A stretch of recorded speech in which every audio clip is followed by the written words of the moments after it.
2026 March 21 ശനിയാഴ്ച ഇസ്രയേലിലെ Shimon Peres Negev nuclear research centre സ്ഥിതി ചെയ്യുന്ന ഡിമോണ നഗരത്തിലും സമീപ നഗരമായ അറാദിലും ഇറാൻ മിസൈൽ ആക്രമണം നടത്തി.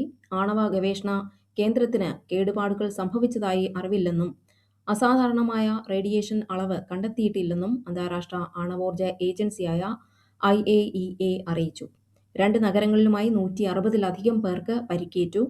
അരാദിൽ 84 പേർക്കാണ് പരിക്കേറ്റത്. ഇതിൽ 10 പേരുടെ നില ഗുരുതരമാണ്.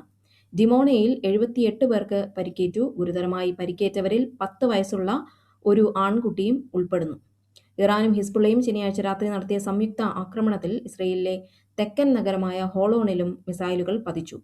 ഹോളോണിലെ ജനവാസ മേഖലകളിൽ ഉണ്ടായ മിസൈൽ വീഴ്ചയിൽ കെട്ടിടങ്ങൾക്കും വാഹനങ്ങൾക്കും കേടുപാടുകൾ സംഭവിച്ചു. ആ ആക്രമണത്തിൽ ഹോളോണിൽ മാത്രം ഏകദേശം 12 പേർക്ക് പരിക്കേറ്റതായാണ് പ്രാഥമിക കണക്കുകൾ സൂചിപ്പിക്കുന്നത്. ഇവരെ സമീപത്തെ ആശുപത്രികളിൽ പ്രവേശിപ്പിച്ചു.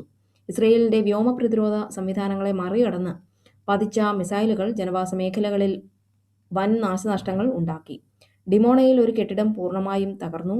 പ്രധാനമന്ത്രി ബെഞ്ചമിൻ നെതന്യാഹു ഈ ആക്രമണത്തെ ഭീകരമായ ഒന്ന് എന്ന് വിശേഷിപ്പിക്കുകയും ഇതിന് കൃത്യമായ മറുപടി നൽകുമെന്ന് പ്രഖ്യാപിക്കുകയും ചെയ്തു.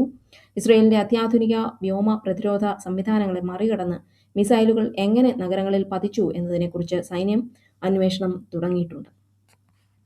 മിസൈൽ ആക്രമണത്തിന് പിന്നാലെ പ്രസിഡന്റ് ട്രംപ് ഇറാന് 48 മണിക്കൂർ സമയം നൽകിയിരിക്കുകയാണ്. ഹോർമൂസ് കടലിടുക്ക് ഉടൻ തുറന്നില്ലെങ്കിൽ ഇറാന്റെ ഊർജ്ജ നിലയങ്ങൾ ആക്രമിക്കുമെന്നാണ് മുന്നറിയിപ്പ്. ഇറാന്റെ ആണവ നിലയമായ നതാൻസിന് നേരെ നടന്ന ആക്രമണത്തിന് പകരമായാണ് ഡിമോണ ലക്ഷ്യമിട്ടതെന്ന് ഇറാൻ പറഞ്ഞു. തങ്ങളെ വീണ്ടും ആക്രമിച്ചാൽ മേഖലയിലെ ഊർജ്ജ ജല വിതരണ ശൃംഖലകൾ തകർക്കുമെന്ന് ഇറാൻ ഭീഷണിപ്പെടുത്തി.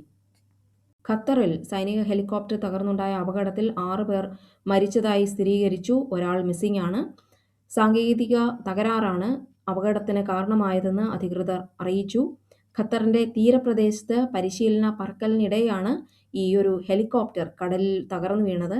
അപകടത്തെക്കുറിച്ച് കൂടുതൽ പഠിക്കാൻ ഖത്തർ സൈന്യം ഒരു ഉന്നതതല സമിതിയെ നിയോഗിച്ചിട്ടുണ്ട്.